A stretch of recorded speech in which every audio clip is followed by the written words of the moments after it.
Dobro jutro, Milomire. Evo, javljamo se iz osnovne škole Milan Đ. Milićević, gdje ćemo najaviti jednu divnu humanitarnu akciju u kojoj su učestvovala i deca ove škole i nešto će nam detaljnije reći o tome Branko Antić iz Srpske solidarnosti hranom. Dobro jutro, Branko. Dobro jutro.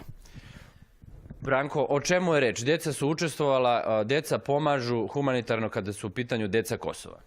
Tako je, ovo je jedna u nizu akcija koju sarađujemo sa ovom školom, kao i sa drugim školima u Beogradu, Priboju, Prijepolju, Valjevu, na Ubu, Obrenovcu. Možda sam nekog izostavio da se ne ljuti Beogradu, tako da su deca pokazala nama, odraslima, kako treba raditi, već su postali ljudi. Znači, uključili su našu humanitarnu akciju. Evo, pozivam i druge ljude da mogu da se uključe. Akcija traje do subote, mogu naći na našem sajtu ili Facebook stranici ili Instagramu, gde mogu i kako mogu da doniraju paketiće za naše male heroje na Kosovu i Metohiji. Deca su i donirala i pakovala ove paketiće. Tako je, deca su i donirala i pakovala za svoje drugare na Kosovu i Metohiji, kojima ćemo uručiti ove poklone u njihovo ime, naravno, za Srpsku novu godinu ili Božić. Sa nama je i Violeta Veljković, pomoćnik direktora osnovne škole. Recite nam kako su deca učestvovala i koliko se dece odazvalo? Pa ovako, u okviru škole se humanitarna akcija Jedan paketić mnogo ljubavi organizuje već godinama unazad. Sa gospodinom Brankom i njegovim veselim karavanom sarađujemo već godinama unazad, ali na prvom mestu te humane vrednosti treba negovati u školama. Osim dece i njihovih roditelja i ceo kolektiv škole se odazvao ovoj akciji.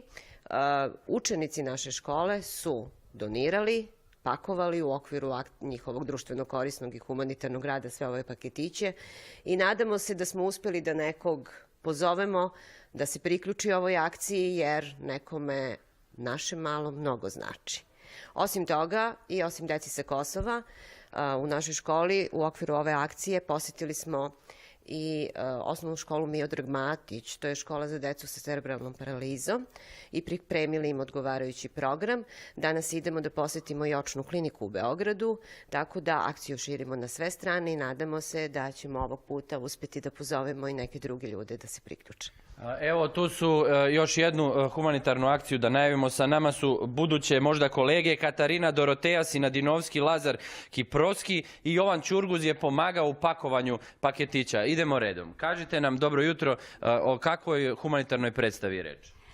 Reč je o humanitarnoj predstavi koja će se odigrati u Sportskom centru Šumice 16. januara 2019. godine sa početkom u 19 časova i humanitarni prilog će ići deci koje je to najpotrebnije. Kako se zove predstava, Lazare?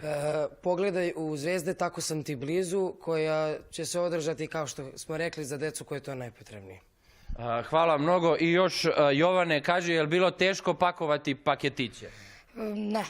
Nije preterano bilo teško i tako. Vi ste, ako sam dobro čuo, imali ste razmirice sa kolegama, pa ste se pakovanjem paketića pomirili. Da. Da. Da, od prilike. Kratko i jasno. Hvala ti, Jovane, mnogo. Hvala svima što pomažu svima kojima je to pre svega potrebno. To bi bilo to za uključenje. Katarina, Milomire, čujemo se nešto kasnije studio.